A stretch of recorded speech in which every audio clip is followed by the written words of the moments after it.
Sveiki gyvi, čia laida apie žūklę. Šį ankstyvą rytą esame prie Lietuvos-Baltarusijos valstybinės sienos. Tačiau bėgti iš Lietuvos tikrai nesiruošiame. Ruošiamės kaip visada žvejoti. Dabar trumpai apie tai, ką matysite šiandien.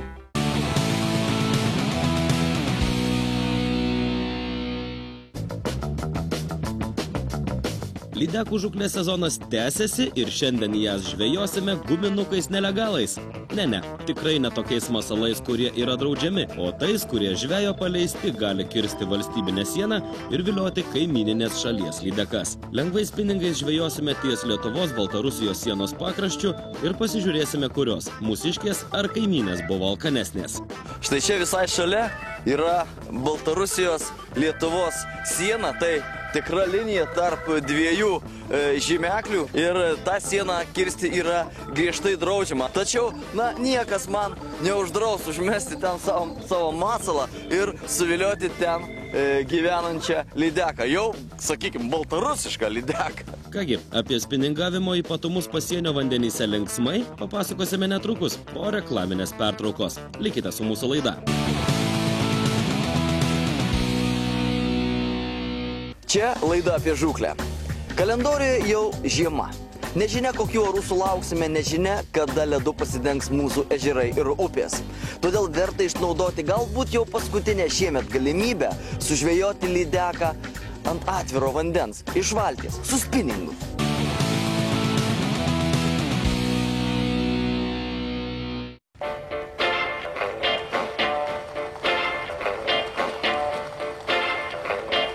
Štai ir atėjo kalendorinė žiema. Sinoptikai pranašauja pamažu atkeliaujančius šalčius ir labai sunku nuspėti, kiekgi laiko dar turėsime žūklei nuo atviro vandens. Tad tų galbūt paskutinių jų akimirkų šiemet praleisti nesinori. Gamta tvarkosi savaip ir bet kokiu atveju tuoj teks traukti ledo grąžtus, nuo dėžių nupūsti dulkes ir su balalaikomis rankose slampinėti ant ledo. Nutaikę šiek tiek palankesnį orą, ankstyvą rytą su bičiuliais atvykome į Lietuvos-Baltarusijos pasienį, kur nedidelėme ežerėlyje lengvais įrankiais ketiname sužvejoti ešerį ar lydeką.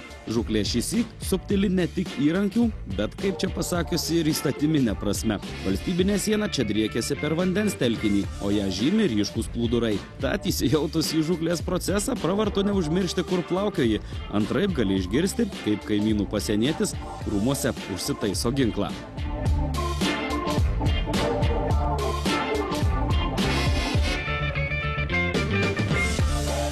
Žvejai, neužmirškite, kad važiuojant žvejoti į pasienio ruožą, būtinai reikia su savimi turėti asmens dokumentą ir užsiregistruoti reikia artimiausioje pasienio užkardoje.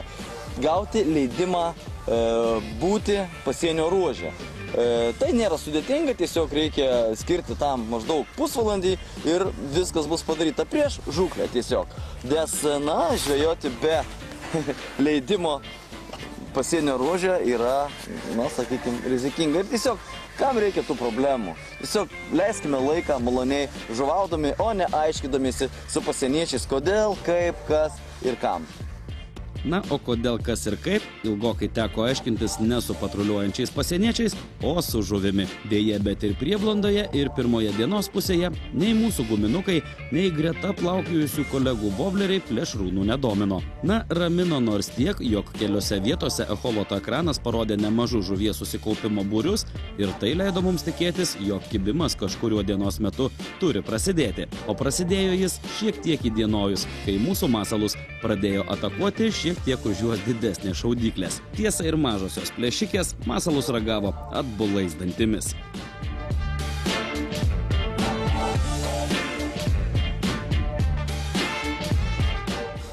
Pasikabino.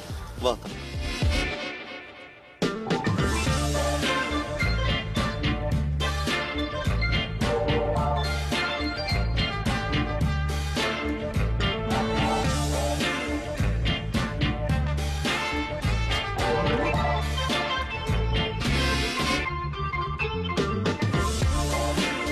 Šiandieną testuojame favorit spiningų gamintojo Receptor modelį. Tai modelis yra skirtas lengvam džigavimui lengvais masalais. Kaip šiuo metu mes naudojame 6-8 gramus. 6-8 gramus sveriančius masalus, galvakablius.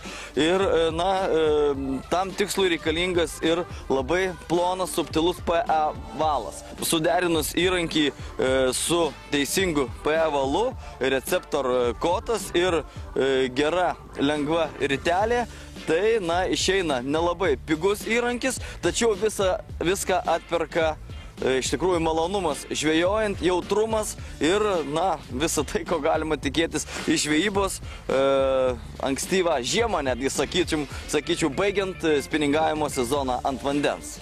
Subtilus įrankis leidžia ir stebėti viršūnę, pastebėti kibimą ir pajausti rankoje barkštelėjimą.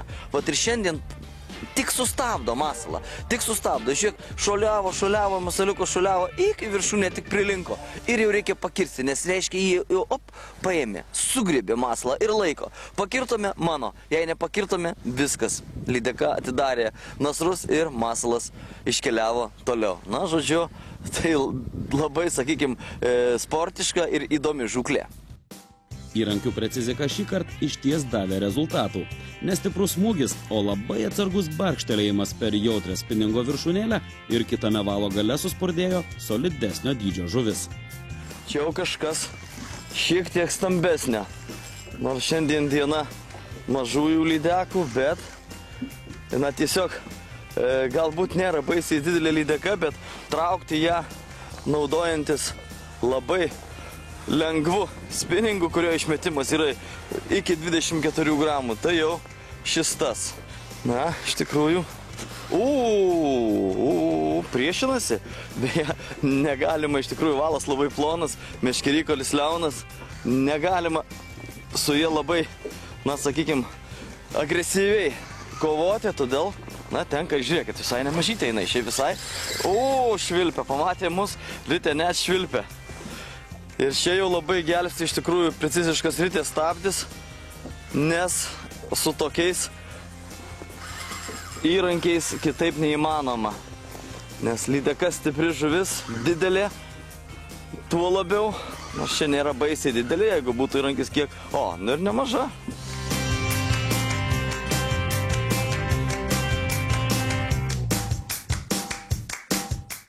Žvejojant lydekas vėlyvą rudenį, neretai taip nutinka kaip šiandien, kad kibimai labai atsargus.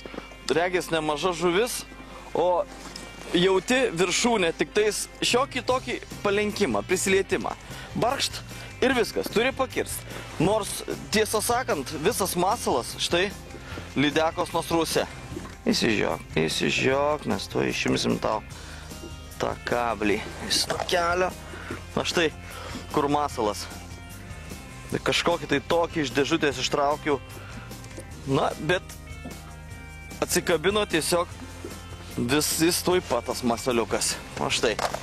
Ir kokia žuvytė. Tuoj mes ją dar ir pasversim. Žinau, kad mano graibštas sveria 300 gramų, todėl lydeko svorį nustatyti bus neypatingai sunku. Štai, 3 kilogramai ir maždaug 150 gramų. Tai reiškia, atmetus 300 gramų, tai yra 2 kilogramai 850 gramų. Visos kitos šiandien sužvejotas tiek mano, tiek mūsų kolegų lydekos buvo iš tikrųjų mažos, sveriančios iki kilogramą. Žodžiu, šiandien nedidelių lydekų diena, tačiau tai iš tikrųjų, tokiu rudenišku oru dar galima leisti laiką gamtoje su spiningu rankose ir, sužvejoti vieną kitą iš tikrųjų, visai, sakyčiau, solidų laimikį. toks metas iš tikrųjų lydekoms galbūt yra ir ne pats geriausias, nes iš tikrųjų prieš pat užšalimą jos tokios aptingusios, tačiau teisingai pateikusioms teisingą masalą, na, rezultatų galima sulaukti. Tas teisingas masalas kartais sunku suprast, kas yra. Ir šiandien keitėme visą krūvą guminukų įvairiausių spalvų, dydžių, svorių. Vieną griebė viena lydeka, visai kitokį griebė štai ši lydeka. Kiti žvejojantis mūsų kolegos dar kitomis spalvomis ir vobleriai žvejoja visokiais būdais. Na, sunku rasti tą sistemą, būtent kokio to reikia masalo. Galbūt tiesiog tai yra laimės dalykas, žvejo laimės dalykas, kuomet lydekai po nosim pakiši kažkokį tai jai, na, tinkamą kasnelį ir jį tiesiog jį griebė.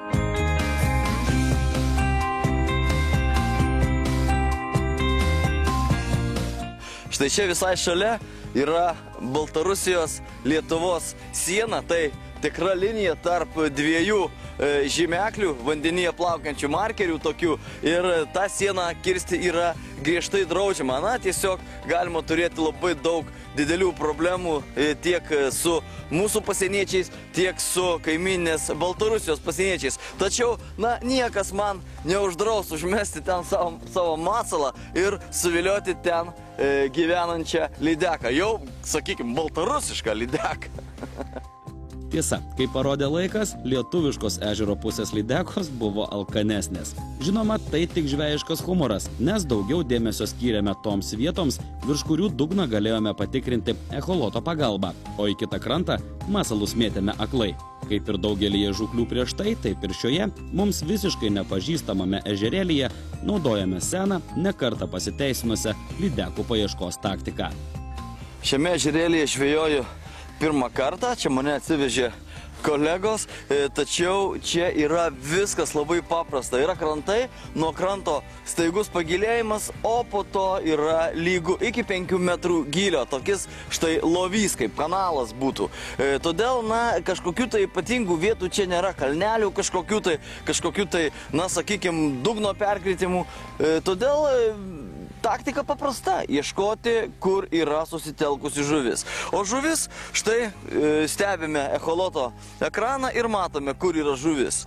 Jeigu yra daug žuvies, ypatingai jeigu yra daug didelės žuvies, kažkokių net nedaug, o viena kita didelė žuvis, bet žemiau pagrindinės masės žuvies, ten didelė tikimybė, kad yra lydeka, stovinti ir laukianti, na, galimybės pulti savo auką. Todėl, kaip sakiau, viskas yra labai paprasta. Tiesiog randame žuvies susitelkimą, o kaip šiuo metu atkreipkite dėmesį, pilnas ekranas yra žuvies. Randame žuvies susitelkimą, viskas. Ten teoriškai tikėtina, kad turi būti medžiojanti lydeka. Viskas. Ir toliau, na, tiesiog kiekvieną centimetrą šukuojame, mėtome štai aplinkui valtį tokia, na, vėduoklės tvarka ir viskas. Ir tikimės kibimo. Na, ko tikėjomės, tai ir gavome. Popiet, kai tempti pradėjo labai greitai, tiek mūsų kolegų valtyse situacija gerokai pasitaisė. Ne visai mažytė, reikia pasireguliuoti iš karto, nes iš labai toli užmetus kelis kartus tik stuktelėjau į dugną guminuku, džigavimo būdu, tokiais šauliukais vesdamas, ir iš karto bum, bet toks jau atsargus švelnus takšt. Ir jau su kažkokiu tai kietesniu kotu, su kažkokiu kitu įrankiu jau gal būčiau ir nepastebėjęs. Bet jautrus kotas turi daug savo privalumų ir jisai būtent dabar rudenį ir naudingas.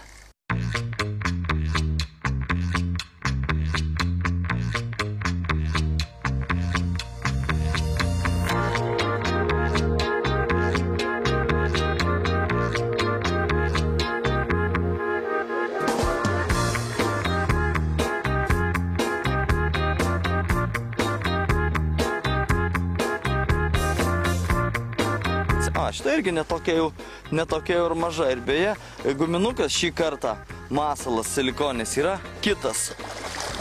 Tai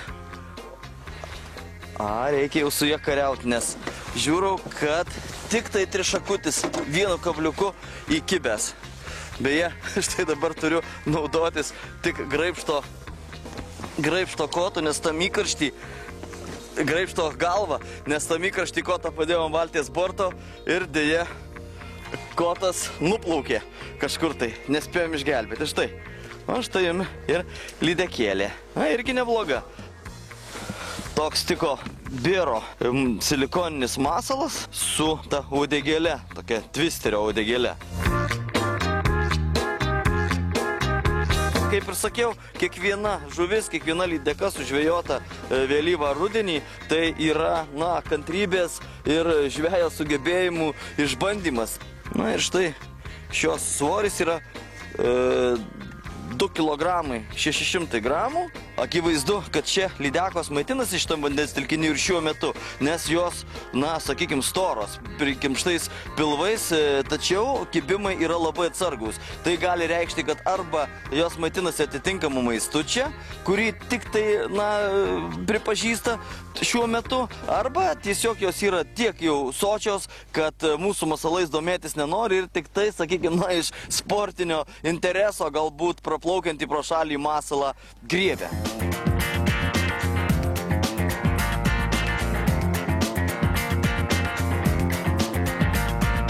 Beje, truputėlį reikėtų pakalbėti apie pravedimo techniką. Pravedimo technika yra paprasta džigavimo technika. Tai yra užmetu ir geriausiai žinoma užsinkaravus, arba jeigu yra labai lėtas dreifas, tai galima šiek tiek dreifuoti, leistis. Bet žodžiu, užmetam ir šokdinam masalą virš dugno.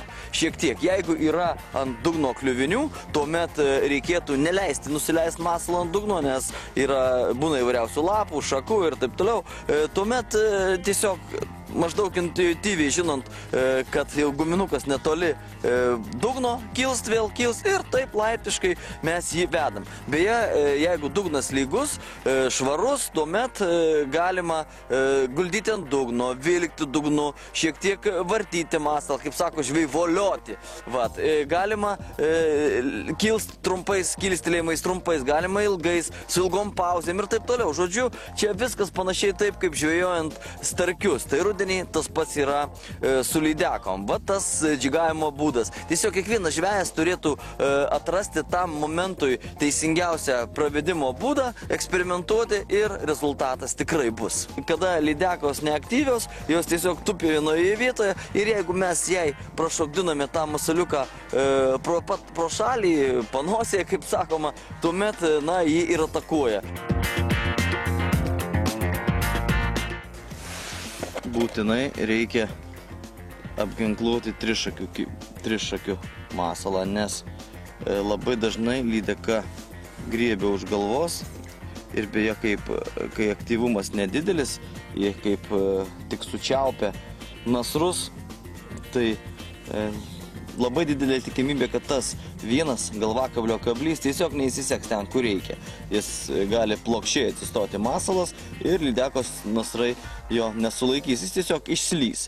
O štai dar primontavus vieną trišakį kabliuką, na, tokį irgi subtilų, plonos vielos, bet gana tvirtą prie galvakablio, jau reikalai pasikeičia į gerąją pusę. Štai, o toks masaliukas. Šis trišakiukas nekimba niekur kažkur už kliuvinių, nes masalas gula ant dugno, šiek tiek leidžiamas ir na, sakykime, minimaliai prigaudo kliuvinių, o kibimo metu atlieka labai svarbią funkciją, nes tais dviem kabliais patikimai įsisega lydekai į nasrus. Na, o į nasrus įsekti masalo kabliuką mums pagaliau pavyko ir baltarusiškai lydekai. Nei jai, nei mūsų guminukams sieną kirsti nėra draudžiama. Jei sąžiningai, mus vis tik kažkiek veikia kito kibesnio kranto sindromas ir suvilioti plėšrūnę kitoje sienos pusėje tapo principo reikalu. Ir kas įdomiausia, labai sunku dabar pasakyti, kokią žuvį traukia, ar lietuvišką ar baltarusišką, nes iki Baltarusijos sienos, tikrosios, sakykime, tos linijos, tai grinai, na, 10 metrų.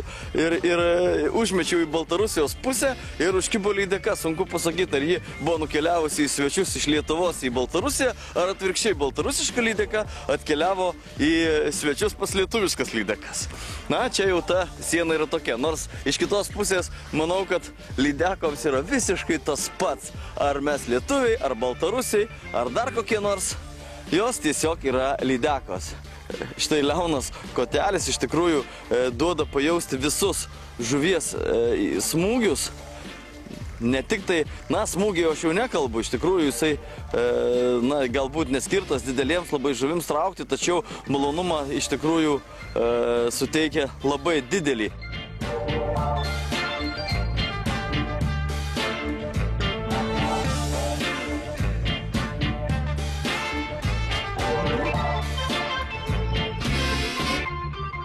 Kokia įdomi, šiek tiek nuvargusi, nes patraukėme iš labai toli, iš Baltarusijos atitempėme šią lydeką.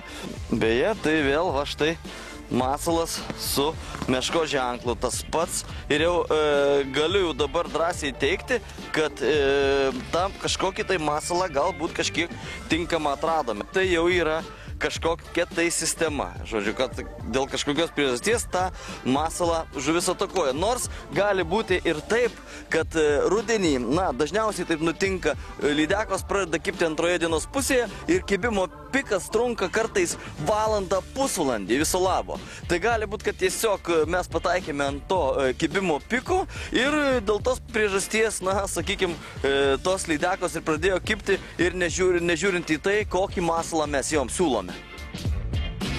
Taip štai trumpą, jau kalendorinės žiemos dieną praleidome su spiningu rankose. Galbūt norėtųsi ant vandens pabūti ir ilgiau, tačiau nespėjai apsidairyti, kai ryto prieblanda tuoj pakeičia vakaro tamsa. Ką žvejosime toliau, pasakyti sunku. Ar po kelių savaičių sveikinsimės nuo ledo, ar nuo atviro vandens, parodys laikas.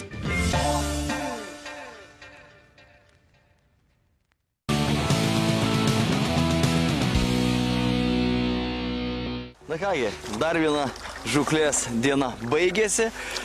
Žinoma, ne be rezultatų. Rezultatai tikrai, manau, kaip tokiu metu yra visai neblogi. Galbūt ne trofėjiniai, tačiau tikrai neblogi. O trofėjais pasigirs mūsų trofėjinio laimikio konkurso dalyviai.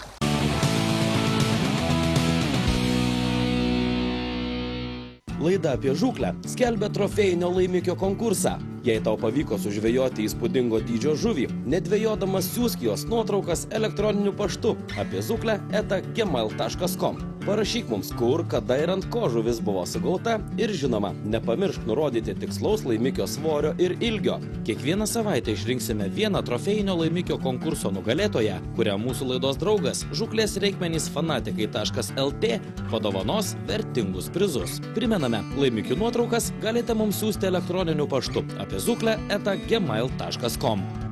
Plėšrūnų žūklės sezonas įsibėgėjo kaip reikiant. Nors gauname kiek anksčiau sugautų taikių žuvų nuotraukų, tačiau šią savaitę dominavo lydekos ir ešeriai. Šįsyk trofėjinio laimikio konkurso nugalėtoja lėmė viso labo 280 gramų. Štai Pavel Višnevskis su 14 kg lydeka liko nieko nepešęs, nes Hermilijus Bagdanavičius, spiningaudamas Nemune ties Kaunu, sugavo kiekvieno žvejo svajonę – 14 kg 280 gramų lydeką. 117 cm ilgio krokodilas susidomėjo balto guminuku su salotiniais akcentais. Sveikiname Hermilijų, jam atitenka mūsų laidos draugų fanatikai.lt įsteigtas prizas. Jei įspūdingų laimikių norite pasigirti ir jūs, mes visada laukiame trofėjų nuotraukų. Sveikiname šio tiesiog neįtikėtino laimikio autorių ir šiandien viskas. Susitiksime kaip visada lygiai po savaitės. Ate?